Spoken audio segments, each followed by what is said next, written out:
राष्ट्रवादी काँग्रेसही आपल्या वाट्याला आलेल्या 10च्या 10 मंत्र्यांच्या जागा भरणार आहे। अजित पवारांनी शपथ घेतली असल्यामुळे उरलेले 9 आमदार उद्या मंत्रिपदाची शपथ घेतील असा अंदाज आहे। संभाव्य मंत्र्यांची यादी एबीपी माझाच्या हाती लागली आहे। जुनेच मंत्री या यादीमध्ये दिसून येत आहेत। तर यामध्ये छगन भुजबळ, धनंजय मुंडे, अदिती तटकरे, नरहरी झिरवाळ, अनिल पाटील, संजय बनसोडे, मकरंद पाटील या 7 कॅबिनेट मंत्र्यांशिवाय दोघांना राज्यमंत्रीपदाची शपथ दिली जाणार आहे। तर राज्यमंत्रीपदासाठीची जी नावं समोर येत आहेत त्यामध्ये सना मलिक आणि इंद्रनील नाईक यांचं नाव आहे। निलेश बुधावले आमचे प्रतिनिधी अपडेट्स देत आहेत। निलेश, या मिनी मंत्रिमंडळ विस्तारामध्ये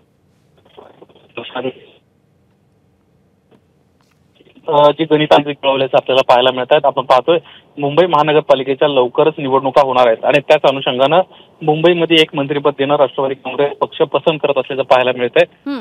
मलिक यांना मुंबईसाठी राज्यमंत्रीपदाची ऑफर संधी मिळू शकते, तर दुसरीकडे इंद्रनील नाईक जे एनटी प्रवर्गातून।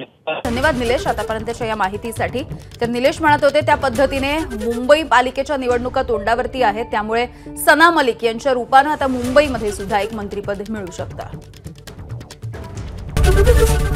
एबीपी माझा, उघडा डोळे बघा नीट।